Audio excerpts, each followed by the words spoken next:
कैसे हो सब लोग। उम्मीद करता हूँ कि आप मस्त होंगे, स्वस्थ होंगे, तंदुरुस्त होंगे। नमस्कार साथियों, विंग्स अकेडमी जोधपुर के यूट्यूब चैनल पर आप सभी लोगों का स्वागत है। अपन पढ़ रहे थे एसएससी जीडी के मैथ्स वाले पोर्शन में औसत अपन ने पढ़ लिया। औसत क्या होता है, औसत का फॉर्मूला क्या होता है, उन सब के बारे में अपन ने चर्चा की थी और साथ ही ये जाना कि कितने प्रकार के प्रश्न औसत से बन सकते हैं। साथियों, अगर आपने औसत वाला वीडियो नहीं देखा, औसत वाली क्लास आपने नहीं देखी, तो आप विंग्स अकेडमी जोधपुर के यूट्यूब चैनल पर जाकर एसएससी जीडी के नाम से एक प्लेलिस्ट बनी हुई है, वहां पे आपको वीडियो मिल जाएगा और उस वीडियो को आप जरूर देखें। साथियों, आज अपन टॉपिक पढ़ने वाले हैं प्रतिशत। टॉपिक स्टार्ट करने से पहले मैं आपके साथ में दो बातें साझा करना चाहूंगा। पहली बात मेरी ये है, पहली बात मैं आपके साथ में अभी साझा करूंगा और दूसरी बात मैं आपके वीडियो के एंड में साझा करूंगा। तो आप जुड़े रहना हमारे साथ वीडियो के लास्ट तक। पहली बात मैं आपसे कहना चाहूंगा कि कोई भी टॉपिक पढ़ रहे हैं उसके दो रीजन है। पहला रीजन तो क्लियर है कि मैं उस टॉपिक को क्यों पढ़ रहा हूं। रीजन ये है कि मेरे को एग्जाम क्रैक करना है, एग्जाम्स के अंदर ये चीज पूछने वाले हैं, ये प्रश्न पूछने वाले हैं या ये टॉपिक पूछने वाले हैं। दूसरा रीजन आपको ढूंढना है कि इस टॉपिक का या कोई भी टॉपिक हो, चाहे कोई भी सब्जेक्ट हो, अगर आपको उस सब्जेक्ट के अंदर आपको रुचि पैदा करनी है तो दूसरा रीजन आपको ढूंढना होगा। आप यूं ढूंढ सकते हैं कि जो टॉपिक मैं पढ़ रहा हूं उसका मेरे प्रैक्टिकल लाइफ में क्या योगदान है।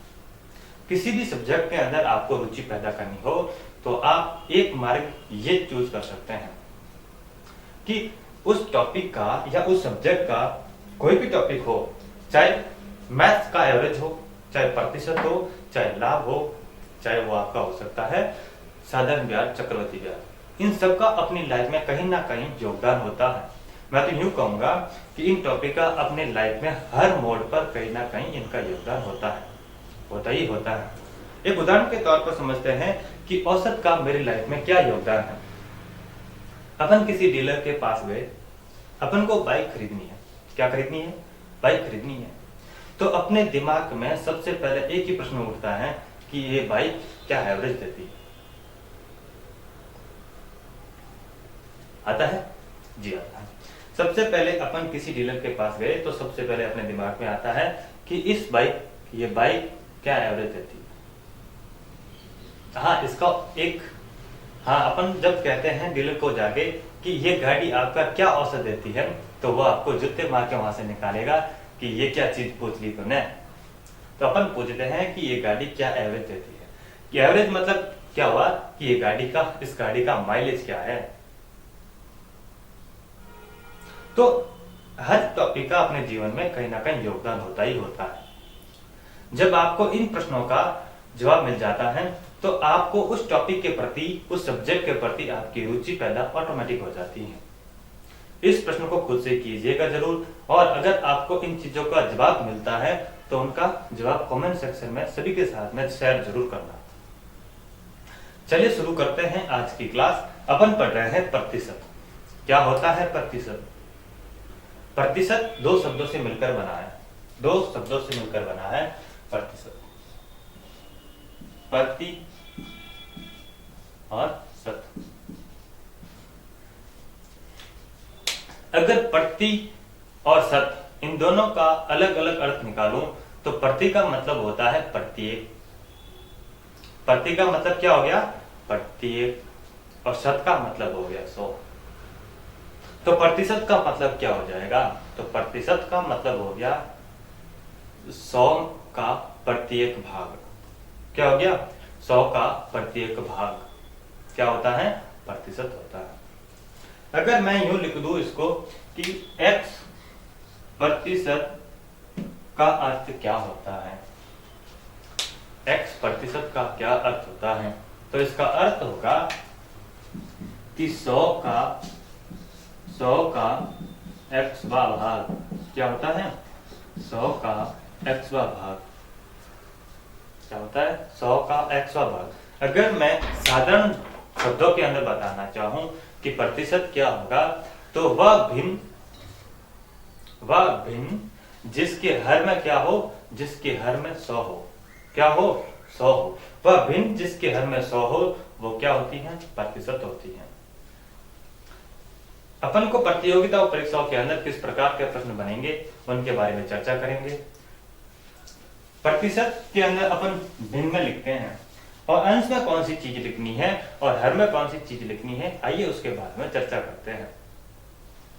कोई भी प्रश्न हो, अगर आपको प्रश्न पूछ रहा है, कोई प्रश्न हो अगर आपका प्रश्न पूछ रहा है, तो उसको तो रखना है आपको अंश में, और फिर खुद से प्रश्न करना है कि ये प्रश्न किससे संबंधित पूछ रहा है, किससे संबंधित पूछ रहा है। और जब आपको इस किससे का आंसर मिलता है, जब आपको इस किससे का उत्तर मिलता है, उसको रखना है आपको हर में। ये चीज अपन प्रश्न को सॉल्व करते हुए जाएंगे और समझते हुए चलेंगे। अभी आपको प्रैक्टिकली रूप में समझाएंगे, तब आपको 100% 100% आपको समझ में आ जाएगा। देखो, टॉपिक स्टार्ट करने से पहले दो चीजें मैं आपको बताता हूँ, प्रतिशत के बारे में बताता हूँ, प्रतिशत से संबंधित ही है कि प्रतिशत का साइन कब लगाना है, कब हटाना है। और मैं लगाया तो मैंने क्या किया, और मैंने हटाया तो मैंने क्या किया। अगर प्रश्न पूछे कि आपको प्रतिशत का साइन हटाना है, ये चीज प्रश्न डायरेक्ट आपसे नहीं कहेगा। ये प्रश्न ये चीज जो मैं बता रहा हूं, ये प्रश्न कभी आपसे डायरेक्ट नहीं कहेगा। आपको समझना होगा कि प्रतिशत का साइन मेरे को लगाना है या प्रतिशत का साइन मेरे को हटाना है। अगर आपसे प्रश्न प्रतिशत हटाने को कह रहा है, अगर प्रतिशत का साइन अपन को रिमूव करना है, तो जो दी गई वैल्यू है, चाहे वो कुछ भी प्रश्न हो सकता है, चाहे कोई भी वैल्यू हो, उस वैल्यू में अपन को 100 से भाग दे देना है, या फिर यूं कहूं तो हर में आपको 100 लिख लेना है। इसके विपरीत दूसरी चीज देखो, अगर आपको प्रश्न प्रतिशत के साइन को लगाने का कहे, क्या कहे कि आपको प्रतिशत का साइन लगाना है। अपन समझेंगे इनको प्रश्नों के थ्रू कि कब प्रतिशत का साइन हटा रहे हैं, कब लगा रहे हैं। लेकिन दो चीजें आप अपने दिमाग में रखना कि प्रतिशत का साइन अगर आपको हटाना है तो हर में आपको 100 रखना है, और इसके विपरीत अगर आपको प्रतिशत का साइन लगाना है, आपको प्रतिशत का साइन लगाना है, तो आपको दी गई वैल्यू के साथ में 100 से गुणा करना है। जो ये चीज यहाँ पे लाइन खींच के यहाँ पे मैं मल्टीप्लाई कर रहा हूं, इसका मतलब क्या हुआ कि ये जो चीज होगी ये कहां पर होगी, ये अंश के बराबर होती है। किसके बराबर होती है, अंश के बराबर होती है। आइए देखते हैं कि प्रतिशत अपन को कैसे निकालना है, किस प्रकार के प्रश्न आपसे पूछे जाएंगे, इनके बारे में चर्चा करते हैं। एक चीज आप दिमाग में रख रहे होंगे, जो चीज मैंने पहले बताई कि जिसका प्रश्न आपको प्रश्न पूछ रहा है, उसको तो रखना है अंश में, और जिससे पूछ रहा है, खुद से प्रश्न करना है हर वाली चीज लिखने के लिए कि किससे पूछ रहा है। अगर आपको उसका उत्तर मिलता है तो वो रखनी है आपको हर में। देखो कैसे, अपन टॉपिक को टाइप वाइज पढ़ते आ रहे हैं और सबको भी अपने टाइप के अंदर बांटा कि कितने टाइप के प्रश्न बन सकते हैं, कितने टाइप के प्रश्न बन सकते हैं। तो वैसे ही इस टॉपिक में पढ़ेंगे। यहाँ पे अपन पढ़ रहे हैं टाइप फर्स्ट। टाइप फर्स्ट का मैंने नाम लिखा तुलनात्मक प्रश्न। क्या लिखा, तुलनात्मक प्रश्न। तुलनात्मक प्रश्न। तुलनात्मक प्रश्न किस प्रकार के बने, जैसे कि कोई कहे कि, या मैं कहूं कि मेरे पास 100 रुपए हैं और आपके पास 150 रुपए हैं, तो दोनों के बीच में तुलना करनी है कि किसके पास पैसे ज्यादा है या किसके पास पैसे कम है। ये क्या हो गई, तुलना हो गई। और तुलना किस प्रकार से हो गई कि दो की उम्र के बीच में, किसी दो की आयु देकर आपसे तुलना पूछ सकता है कि इसकी उम्र इससे कितने प्रतिशत कम या ज्यादा है। वो आपसे प्रश्न वजन से भी संबंधित पूछ सकता है कि किसका वजन किससे, इसका वजन इससे कितना प्रतिशत कम या ज्यादा है। इस प्रकार के जो भी प्रश्न बनेंगे वो अपन तुलनात्मक प्रश्न के अंदर, टाइप फर्स्ट के अंदर अपन पढ़ेंगे। पहला प्रश्न आप लिखना कि ए का धन बी के धन से, एक का धन बी के धन से 20% कम है, 20% कम है, तो बताओ b का धन a के धन से कितना अधिक या कम है, कितना अधिक या कम है। पहला टाइप के अंदर मैंने पहला प्रश्न लिखा कि एक का धन b के धन से 20% कम है। कितना कम है? 20% कम है। तो आपको बताना है कि b का धन a से कितना अधिक है, b के धन से कितना अधिक है। तो सबसे पहले स्टूडेंट के दिमाग में आता है कि अगर 20% कम हुआ, कि 20% कम है, तो जाहिर सी बात है कि 20% ही अलग होगा, अधिक होगा। ऑप्शन में ये लिखा आता है, पहला ऑप्शन 20% अधिक, दूसरा ऑप्शन 25% कम, तीसरा ऑप्शन 25% अधिक, और चौथा ऑप्शन इनमें से कोई। ऐसा करके जो चार ऑप्शन दे दिए कि 20% कम है तो कितना प्रतिशत अधिक होगा, तो अपन को लगता है कि 20% कम है तो 20% इससे ज्यादा ही हुआ। तो अपन क्या करते हैं, अपन ये थोप के आ जाते हैं और अपना प्रश्न बताता है। जबकि आज अपन ऐसा नहीं करेंगे, आज अपन सीख लेंगे कि अगर उसका 20% कम है तो अधिक कितना होगा। अपन ये आज सीख लेंगे। देखो प्रश्न को इस प्रकार सॉल्व करना है। कितने व्यक्ति हैं? ए और बी व्यक्ति हैं। इन दोनों को मैं यहाँ पे घटा देता हूँ। क्या घटा देता हूँ? ये ए रहा और ये बी रहा। कह रहा है कि बी का धन से 20% कम है ए का। यहां से अपन को अंडरलाइन मारना है, बी के धन से 20% कम है। यहां से प्रश्न स्टार्ट नहीं करना, ए का धन आपको अंडरलाइन यहां से मानी है कि बी के धन से कितने प्रतिशत कम है। तो बी का धन मैंने 100 मान लिया, बी का धन मैंने 100 मान लिया। जिसके नीचे अंडरलाइन कर रहे हो उसी को आप 100 मान लेना, आपका प्रश्न जल्दी सॉल्व हो जाएगा। बी के धन से 20% कम है। अगर इसका 100 है, अगर मैंने यहाँ पे माना कि इसका 100 रुपए है, तो बी का 20%, बी के धन से 20% कम है ए का धन। तो मैं यहाँ क्या करूंगा, 100 का मैं 20% निकालूंगा, 100 का 20% मैं निकालता हूं। अब मैंने दो बातें बताई थी कि प्रतिशत का साइन जब आपको हटाना हो तो क्या करोगे, हर में 100 कर दोगे या उस वैल्यू से 100 से भाग दे दोगे। जब आपको प्रतिशत लगाना हो तो क्या करोगे, जो वैल्यू दी गई है उसको 100 से गुणा कर लेंगे, 100 से गुणा कर लेंगे। अब यहाँ पे क्या है, यहाँ पे प्रतिशत का साइन है। अब मेरे को क्या करना है, इस प्रतिशत के साइन को हटाना है। तो मैंने इसको हटा के यहाँ पे क्या कर दिया, 100 से भाग दे दिया। अब देखो 100 से 100 कट गया, क्योंकि गुणा और भाग में 100 के अंदर 100 का भाग देता हूं तो क्या होती है, बराबर 1। और 1 का किसी भी वैल्यू के साथ में गुणा करते हैं तो वो सेम वैल्यू आएगी। अगर 1 का गुणा मैं 20 के साथ में करूं तो 20 ही मिलेगा। तो ये चीज लिखने की नहीं होती, तो आप डायरेक्ट 100 से 100 कट कर दो और जो 20 मिला ये क्या है, इस 100 का 20 का, ना कि 20% नहीं है, ये इस 100 का 20 है। अगर इसका 100 है और मेरा 20 जाता है इससे, तो मेरा कितना होगा, 120। कितना हो गया, 120। मैं कहता हूं, अभी उदाहरण के तौर पर अपन समझा था कि मेरे पास 100 रुपए है, आपके पास 150 रुपए है, तो कितने ज्यादा है, 50 रुपए ज्यादा है। अगर मैं ये कहूं कि मेरे पास 100 रुपए है और आपके पास मेरे से 50 रुपए अधिक है, तो आपके पास कितने हुए, 150 हुए। तो वैसे ही अगर बी के पास 100 रुपए है और ए के पास बी से 20 रुपए अधिक है, तो ए के पास कितने में, 120 हो गए। अब आगे प्रश्न कह रहा है, तो बताओ बी का धन ए के धन से कितना अधिक है। प्रश्न किसका पूछ रहा है, बी का पूछ रहा है।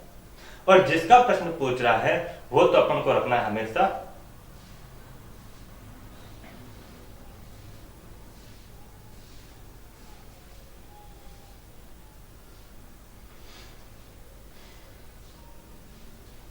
अच्छा, यहाँ पे 20% कम है, मैंने यहाँ पे 120 लिख लिया, यहाँ पे 120 नहीं होगा।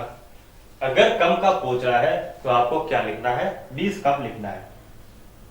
तो 100 से 20 कम कितना होगा, 80 होगा। 100 से 20 कम कितना हुआ? 80 हुआ। क्योंकि देखो यहाँ पे प्रश्न पर जरा गौर करना, मैंने क्या गलती की कि b के धन से 20% कम है। मैंने कम तो लिखा नहीं, मैंने 20 ज्यादा लिख लिया। तो यहाँ पे मैंने क्या लिख लिया था? 120, जबकि यहाँ पे क्या होगा? 80 होगा। ठीक है, तो कोई बात नहीं कि b के धन से 20% कम है। तो अगर b का 100 रुपए है और b के धन से a का धन 20 रुपए कम है, तो b a का कितना हो जाएगा? 80 हो गया। अब आगे प्रश्न पूछ रहा है, तो बताओ b का धन a के धन से कितना अधिक है? a के धन से कितना अधिक है? तो कितना अधिक है? रुपए के अंदर बात करो तो कितना अधिक है? खुद से प्रश्न करो, किसका पूछ रहा है? a का धन कितना अधिक है? कितना अधिक है? खुद से प्रश्न करना है, कितना अधिक है? कि इसका 80 है और इसका 100 है, तो कितना अधिक हुआ?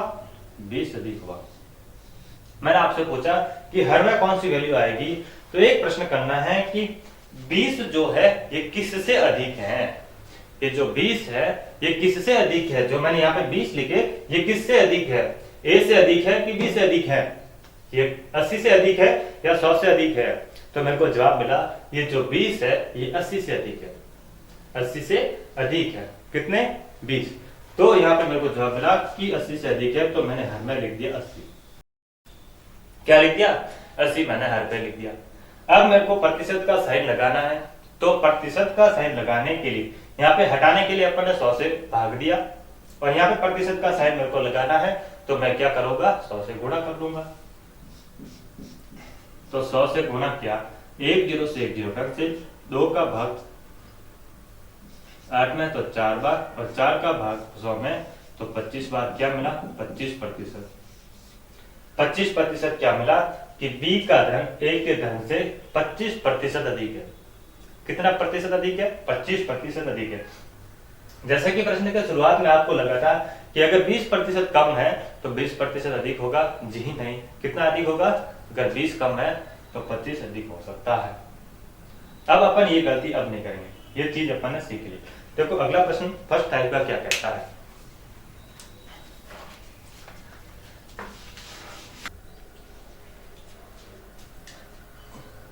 टाइप फर्स्ट के अंदर मैंने अगला प्रश्न लिखा, तुलनात्मक प्रश्न। क्या बनेंगे? दो संख्याएं किसी तीसरी संख्या से क्रमशः 10% व 25% अधिक है, तो बताओ यदि C के पास 900 रुपए है तो B के पास कितने रुपए होंगे? क्या प्रश्न है? आपको समझ में आ गया होगा। देखो प्रश्न के अंदर प्रश्न कह रहा है कि दो संख्याएं किसी तीसरी संख्या से क्रमशः 10% व 25% अधिक है। तो C की वैल्यू अगर मैं 100 मानूं तो A की वैल्यू क्या हो जाएगी? 110 हो जाएगी और B की वैल्यू क्या हो जाएगी? 125। मैंने पहले प्रश्न के अंदर आपको समझाया था कि अगर आपको ये चीज डायरेक्ट नहीं कैच कर पाते हो तो जिससे तुलना कर रहे हो उसके नीचे आप अंडरलाइन खींच लो। किससे तुलना कर रहा हूं? तीसरी संख्या से। तो तीसरी संख्या को मेरे को 100 मानना है और उसके आधार पर आगे की संख्याएं माननी है। तो इस आधार पर मैंने A को लिख दिया 110, क्योंकि 10% अधिक है। 10% अधिक होगी तो 100 का मैंने 10% निकाला तो 10 निकला और 100 के अंदर 10 को जोड़कर मैंने यहाँ पे लिख दिया 110। उसी प्रकार 100 का मैंने 25% निकाला, 25 निकला और 100 के अंदर मैंने 25 जोड़कर 125 B की वैल्यू लिख दी। अब आगे प्रश्न कह रहा है कि यदि C के पास 900 रुपए है तो B के पास कितने रुपए होंगे? यदि C के पास कितने रुपए हैं? 900 रुपए हैं, तो B के पास कितने रुपए होंगे? ये प्रश्न आपको पूछ रहा है। अपन हमेशा से पढ़ते आ रहे हैं, 10वीं क्लास से अपन पढ़ते आ रहे हैं कि अगर 100% बराबर, चूंकि अपन पढ़ते हैं ना, चूंकि इसलिए चूंकि 100% बराबर क्या है? 900 रुपए है, इसलिए तो अपन को ये चूंकि इसलिए इस वाले फॉर्मेट पर जो अपन यहाँ पे प्रतियोगिता परीक्षाओं के अंदर पढ़ते हैं, क्योंकि इसलिए अपन को नहीं लगाना। तो अपन को क्या करना है कि या तो आप इनका क्रॉस मल्टीप्लाई कर दो, आपको जवाब मिल जाएगा। क्या करना है? इनका क्रॉस मल्टीप्लाई कर दो, आपको जवाब मिल जाएगा। क्रॉस मल्टीप्लाई कैसे? 100 का इस वैल्यू के साथ 125 का इस वैल्यू के साथ में आपको गुणा करना है। तिरछा गुणा कहते हैं। क्या करना है? आपको तिरछा गुणा करना है कि 125 का 900 के साथ में गुणा करना है। 125 का 9 के साथ में गुणा, बराबर में आपको लिखना है कि x का 100 के साथ में गुणा, x का 100 के साथ में गुणा। अब जो चीज यहाँ पे गुणे में है वो अगर इस साइड आएगी तो भाग में हो जाएगी। तो 100 यहाँ पे मैंने ट्रांसफर किए, इस वैल्यू को मैंने यहाँ पे लेके उठा के, इस वैल्यू को यहाँ से उठा के मैं यहाँ पे लेके आता हूँ, तो यहाँ पे किस में आ जाएगी, भाग में आ गई, और यहाँ से ये चीज कट गई। अब 2 0 से 2 0 मैंने काट दिया, 2 0 से मैंने 2 0 काट दिया, तो x की वैल्यू क्या निकल कर आएगी, x की वैल्यू निकल कर आएगी 125 गुना 9। तो 125 को मैंने 9 से गुणा किया तो मेरे को मिला ना 9 45 का 5 4 18 और 4 22 2 9 और 2 11, कितना मिला 1125। और 1125 क्या है, x की वैल्यू। मतलब अगर c के पास 900 रुपए है तो b के पास कितने होंगे 1125। कितना हुआ 1125। b का धन अपन को मिला 1125। आइए जानते हैं कि अगला प्रश्न क्या कह रहा है। अगला प्रश्न देखते हैं कि टाइप फर्स्ट का अगला प्रश्न क्या बनेगा। टाइप फर्स्ट का अगला प्रश्न मैं लिखना चाहूंगा, प्रश्न आप लिखना कि एक का धन। अब देखो ये चीज आपको सेट करनी आ गई कि इस फॉर्मेट पर, इस आधार पर अपन प्रश्न को कैसे सॉल्व करेंगे अगर तुलनात्मक वाले प्रश्न पूछ रहे हैं। अब देखो डायरेक्ट प्रश्न मैं बोलता हूं, प्रश्न मैं डायरेक्ट बोलूंगा, आपको प्रश्न लिखना है, पेन को भी आपने हाथ में रखिएगा, प्रश्न आप लिख देना, क्योंकि दूसरी बार समझने के लिए आपको प्रश्न की जरूरत पड़ेगी। ठीक है, तो मैं डायरेक्ट प्रश्न बोलता हूं, आप प्रश्न लिख लेना। देखो क्या प्रश्न क्या कह रहा है कि दो संख्याएं किसी तीसरी संख्या से क्रमशः 10% कम व 10% अधिक है। क्या लिखनी है कि दो संख्याएं किसी तीसरी संख्या से क्रमशः 10% कम और 10% अधिक है। तो बताओ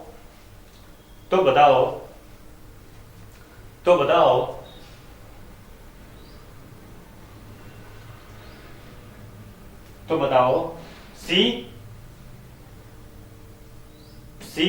ए से कितना अधिक है। तो बताओ सी ए से कितना अधिक है, कितना अधिक है, क्या बताना है, सी ए से कितना अधिक है। प्रश्न मैंने क्या लिखा, प्रश्न मैंने लिखा कि ए दो संख्याएं किसी तीसरी संख्या से क्रमशः 10% कम व 10% अधिक हैं। तो बताओ कि सी ए से कितना अधिक है। ठीक है, तो देखो मैंने प्रश्न पढ़ा, वैसे वैसे इस चीज को मैं यहाँ पे एडजस्ट करता गया, इस चीज को यहाँ पे लिखता गया। तो क्या हुआ कि ए की वैल्यू निकल कर आई 90, बी की वैल्यू निकल कर आई 110, सी की वैल्यू कितनी अपन ने मानी, सी की वैल्यू अपन ने मान ली 100। अब आगे प्रश्न कह रहा है कि सी ए से कितना अधिक है, सी ए से कितना अधिक है, कितना अधिक है। अगर ये वैल्यू 90 है और ये वैल्यू 100 है तो कितनी अधिक हुई, 10 अधिक हुई। कितनी अधिक हुई, 10 अधिक हुई। अब आगे प्रश्न पूछ रहा है कि किससे अधिक है, खुद से प्रश्न करना ये कि किससे अधिक है, ये जो 10 है ये 100 से अधिक है या 90 से अधिक है। तो मेरे को जवाब मिला ये 10 किससे अधिक है, 90 से अधिक है। किससे अधिक है, 90 से अधिक है। अब अगला प्रश्न आपको करना है कि अब मेरे को यहाँ पे प्रतिशत का साइन लगाना है कि हटाना है। क्या प्रश्न करना है कि यहाँ पे प्रतिशत का साइन लगाना है या हटाना है। तो मेरे को जवाब मिला कि यहाँ पे प्रतिशत का साइन मेरे को लगाना है, प्रतिशत का साइन मेरे को लगाना है। तो क्या करना है, 100 से गुणा कर लो। क्या किया, 100 से गुणा किया। अब 1 0 से 1 0 कैंसिल, 100 के अंदर मैंने 9 का भाग दिया तो क्या मिला, 11 से 1/9%। क्या मिला, 11 से 1/9%। और ये 11 से 1/9 क्या है, 1 का धन सी का धन ए से 11 से 1/9% अधिक है। ठीक है, उम्मीद करता हूं कि आपको प्रश्न समझ में आया होगा। अब आगे बढ़ते हैं, टाइप फर्स्ट के अंदर आगे किस प्रकार के प्रश्न बन सकते हैं।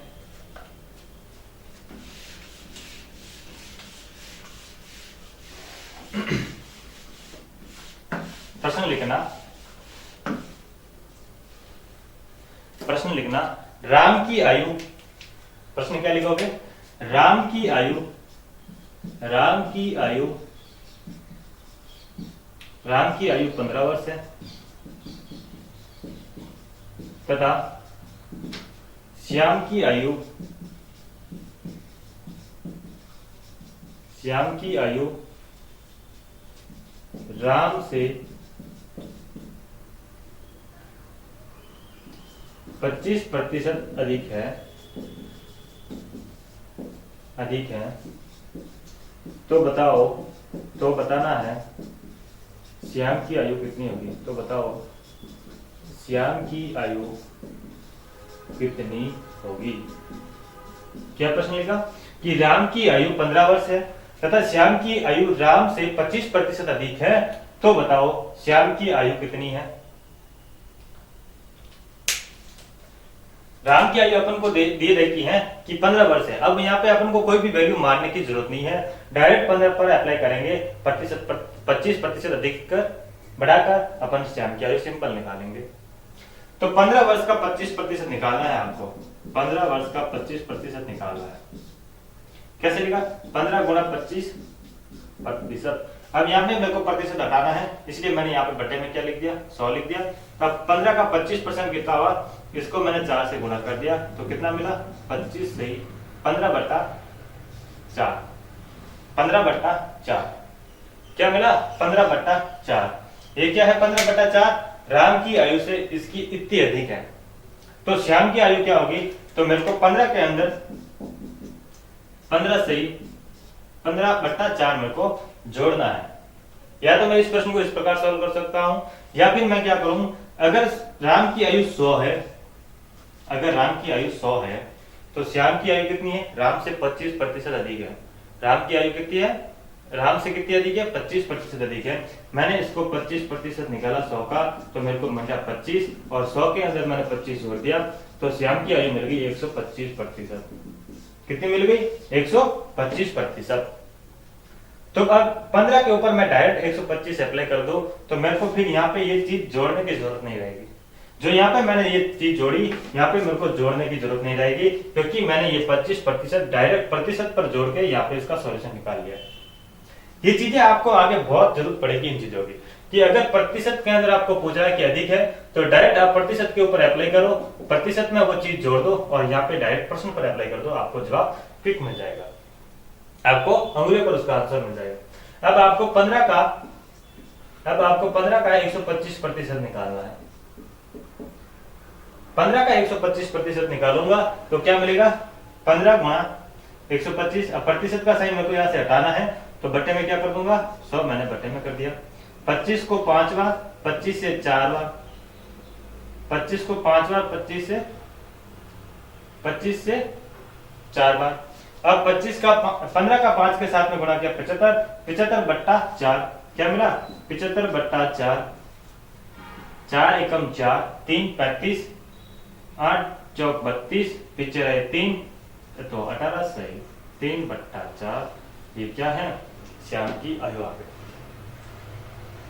साथियों, जैसा कि मैंने आपसे वादा किया था कि दूसरी बात मैं आपके साथ में साझा करूंगा वीडियो के एंड में। तो दूसरी बात मेरी ये है कि अपने जीवन में अगर आपको सही रास्ता पहचानना है कि मैं किस रास्ते पर जा रहा हूं, तो आप एक चीज पर गौर करना, खुद से आपको 3 प्रश्न पूछने हैं। हिंदी के अंदर अपन पढ़ते हैं कि कब परिवार, क्या पढ़ते हैं, कब परिवार, क्या पढ़ते हैं, कब परिवार, और इंग्लिश में वही चीज पढ़ते हैं WH वर्ड। तो कब परिवार के मैं आपसे पूछ रहा हूं कि कब परिवार के 3 प्रश्न आपको खुद से करने हैं। 3 प्रश्न कौन कौन से, कि मैं कहां हूं, पहला प्रश्न क्या करना है कि मैं आज कहां पर हूं, आज मेरी क्या स्थिति है, कहां पर हूं। दूसरा प्रश्न आपको खुद से करना है कि मैं कहां जा रहा हूं, क्या प्रश्न किया आपने दूसरा, कि मैं कहां जा रहा हूं। तीसरा प्रश्न आपको यह करना है कि मैं वहां तक जाऊंगा कैसे। जब आपको इन तीनों का प्रश्नों का उत्तर आपको मिल जाएगा, क्योंकि आपको पहले प्रश्न का जवाब पहले मिलेगा, पहले का जवाब मिल गया, तो दूसरे और तीसरे प्रश्नों का जवाब इसी पहले जवाब के पीछे छुपा हुआ है। जब आपको ये पता चल जाएगा कि मैं आज कहाँ हूं और मेरे को कहाँ जाना है और मैं कैसे जाऊंगा, यकीन माने आप जीवन के सही रास्ते पर चल रहे हैं। ये 3 प्रश्न अपने जीवन में हमेशा खुद से कीजिए कि मैं आज कहाँ हूं, मैं कल क्या था, आज क्या हूं, कल और आज में मैंने कितने प्रतिशत की ग्रोथ की, वो चीज आपको मिलेगी।